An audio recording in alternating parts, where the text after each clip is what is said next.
আসসালামু আলাইকুম। আমি ডাক্তার মোস্তাক আহমেদ বিন হোসেন বলছি। কেমন আছেন আপনারা সবাই? আশা করি ভালো আছেন। আজ কিছু মেন্টাল ডিজিজ, মানসিক রোগ নিয়ে আলোচনা করব। এই রোগগুলি অ্যাজ ইউজুয়াল আমাদের মাঝে আমরা দেখতে পাই, কিন্তু আমরা অনেক ক্ষেত্রে বুঝতে বা ডিটেক্ট করতে আমাদের সময় লাগে এবং আমরা ডাক্তারের কাছে অনেক দেরিতে যাই। সেক্ষেত্রে এইসব ব্যাপারে আমরা একটু সচেতন থাকব, দেখব কারো, আমাদের পরিবারের কারো এই রোগ আছে কিনা এবং দ্রুত ডাক্তারের পরামর্শ নেব। একটা কথা মনে রাখবো যে এই মানসিক রোগ এমন একটা রোগ যেটা রুগী এক্সপ্রেস করতে পারে না, কিন্তু রুগীর সাইডের লোকেরা, রোগীর গার্ডিয়ানরা, আশেপাশের লোকরা বুঝতে হবে যে সে মানসিক রোগ। রুগী কিন্তু বুঝবে না সে মানসিক পেশেন্ট।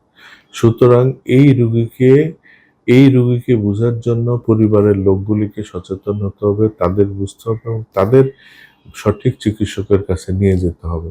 এবং আরেকটা জিনিস, এই মানসিক রোগগুলি নর্মালি দেখা যায় যে আমরা অনেক দেরিতে বুঝি, মানে বুঝতে বুঝতে কয়েক বছর লেগে যায় যে সে মানসিক পেশেন্ট বা তার মধ্যে অ্যাবনর্মালিটিস আছে। তো সেটা অনেক সময় আমাদের জন্য কঠিন হয়ে যায় চিকিৎসা। যদি আমরা অ্যাকিউট স্টেজে বা খুব আর্লি স্টেজে পাই, তাহলে দেখা যায় চিকিৎসাটা খুব সহজ এবং রিকভারি করা সম্ভব। তো এই মানসিক রোগগুলো কি কি রোগ হয় নর্মালি আমরা দেখি, সেগুলো নিয়ে আলোচনা করি, আপনারা মনোযোগ দিয়ে শুনবেন। মানসিক রোগ, সেটা হলো অটিজম। অটিজম একটা খুব কমন ডিজিজ এবং এটা নর্মালি বাচ্চাদের মধ্যে হয়। বাচ্চাদের মধ্যে কারো কারো জন্মগতভাবেই হয়, কারো কারো জন্মের 2-1 বছর পরে বোঝা যায় যে এই বাচ্চাটা অটিস্টিক বা অটিজম পেশেন্ট। অটিজমের কি কি সিমটম? অটিজমের সিমটম হলে বাচ্চাটা হলো দেখা যায় যে তার প্রথম কথা হলো তার ডিলে ডেভেলপমেন্ট, অর্থাৎ তার বয়সের সাথে সাথে তার অ্যাক্টিভিটিজের কোনো মিল নেই। অর্থাৎ বয়স যদি তার পাস হয়, সে 2 বছরের বাচ্চার আচরণ করবে। তার মাইন্ড কনসেন্ট্রেশন ঠিক থাকে না। সে আহ, কানে শুনে ঠিকই, শোনার সাথে তার ব্রেন যে অ্যাক্টিভ হবে, কি কমান্ড করছে সেটা যে অ্যাক্টিভ হবে ব্রেন সেভাবে সমন্বয় করতে পারে না। হ্যাঁ। আর তারপরের হলো সিমটম হলো সে একটু অ্যাবনর্মাল থাকবে। হ্যাঁ, হয়তোবা দেখা যায় যে তার ওই যে শুধু শুধু হাসবে, একা একা হাসবে, একা একা কথা বলবে, অথবা সে চুপ থাকবে, কারোর সাথে কথা বলবে না। হ্যাঁ, কিছু খাবে না, তারপরে সে লুকায় থাকবে এক রুমে, কারোর সাথে মিশবে না। এই ধরনের যদি আমরা অ্যাবনর্মালিটিস দেখি, তাহলে বুঝবো এই পেশেন্টটা বা এই বাচ্চাটা অটিজমের পেশেন্ট বা অটিস্টিক পেশেন্ট। অটিজম আবার দুই রকম, একটা মাইল্ড অটিজম, একটা হলো complete full autism. Mild autism হলো কিছু কিছু সিমটম তার স্বাভাবিক, সে দেখা যায় সে রেসপন্স করে, সে কানে শুনে, সে কথা বলে, তারপরে অনুভূতি শক্তি আছে, সে বুঝে এইটা করো ওইটা করো, সে করতে পারে। আর কিছু কিছু জিনিস আছে, সে তার মতোই চলে, সে কোন জগতে আছে সে কিছু জানে না। সে ডাক দিলে, 10 বার ডাক দিলে একবার রেসপন্স করে বা করে না।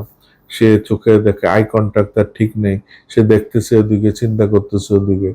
তারপরে সে হয়তো ডেলিভারি করতে পারে না, যেটা বললেন এই কলমটা আব্বুর কাছে দিয়ে আসো, সে গিয়ে আরেকজনের কাছে দিয়ে আসলো, সে বুঝতেছে না। তারপরে তার ডেভেলপমেন্ট, সে কি খাইতে হবে, কি কোনটা খারাপ কোনটা ভালো, সে দেখা যায় কি পায়খানা করে ময়লাটা সে হাত দিচ্ছে, কোনটা ভালো কোনটা খারাপ সে বুঝতেছে না, অথচ ব্রেনটা তার ঠিক মতো ডেভেলপ হচ্ছে না। এই ধরনের পেশেন্টগুলি হলো অটিজম। এই অটিজমগুলি নর্মালি অটিজমগুলি হলে দেখা যায় যে আমরা নর্মালি কাউন্সেলিং করতে হয়, অথবা দেখা যায় যে আমাদের ওই যে কোনো ওই ধরনের স্কুলে ভর্তি করাতে হয়, ওই ধরনের ট্রেনিং নিতে হয়, একটা লম্বা প্রসিডিউর। এগুলি হয়তো করতে হবে, কারো কারো ক্ষেত্রে করতে হয়, তবে অনেক ক্ষেত্রে দেখা যায় আমাদের চিকিৎসা হোমিও নিলে এগুলি অনেক বাচ্চাদের, অনেক রোগীদের করা লাগে না। এই যে এডিশনাল এই কাজগুলি করতে হয় না, স্বাভাবিক চিকিৎসায় কিন্তু রোগী ভালো হয়ে যেতে পারে এবং একটা টাইমে কিন্তু রোগী ভালো হয়ে যায় যদি প্রপার ট্রিটমেন্ট করে। আর নাহলে দেখা যায় যে প্রপার ট্রিটমেন্ট না হলে অনেক দিন হয়ে গেল অটিজম, হোমিওপ্যাথি চিকিৎসা নিল না, কিন্তু পরে দেখা যায় যে খুব একটা তাকে রেসপন্স করে না, বা হয়তো করলেও লম্বা টাইমে তার ওষুধ চালাইতে হয়, ওষুধ খেতে হয়। সুতরাং আজকের এই ডিজিজগুলো বিশেষ অটিজম পেশেন্টগুলি আমরা প্রচুর পাই, অটিজম পেশেন্টগুলি বেশি। নর্মালি এগুলো বাচ্চাদের হয় এবং যে সিমটমগুলি বললাম, অযথা হাসে, অযথা কাঁদে, অযথা দেখা যায় তার মুখ দিয়ে লালা পড়তেছে, সে কন্ট্রোল করতে পারতেছে না, তারপরে সে হয়তো কোনো শরীরের কোনো অংশ একটু জার্কিং করে, এরকম ভাবে কাঁপে, তারপরে হলো সে কাউকে দিয়ে কামড় দেয়, কারো তারপরে মানে অর্থাৎ অ্যাবনর্মাল অ্যাটিটিউড, সমস্ত কিছু অ্যাবনর্মালিটিস। হ্যাঁ, এবং সে বয়স অনুযায়ী সে ঠিক মতো হাঁটতে পারে না, কারোর সাথে কথা বলতে পারে না, অর্থাৎ কথা স্পিচটা তার নাই, অর্থাৎ দুই একটা কথা বলে বাকি কথা বলতে পারে না, কিছু জিজ্ঞেস করলে তার ডেলিভারি নাই। এই ধরনের সিমটম, এই ধরনের লক্ষণগুলি হলেই আমরা বুঝবো সে অটিজম পেশেন্ট। অটিজম পেশেন্ট হলেই আমরা হয় মানসিক ডাক্তার, এবং সবচেয়ে ভালো প্রাথমিক অবস্থা হোমিও, ভালো হোমিও ডাক্তার দেখানো, তাহলে এগুলি চিকিৎসা আরোগ্য সম্ভব। তো আজকে এই পর্যন্তই। ভালো থাকবেন সবাই। আশা করি অন্য কোনো এপিসোড নিয়ে আবার হাজির হব। আসসালামু আলাইকুম।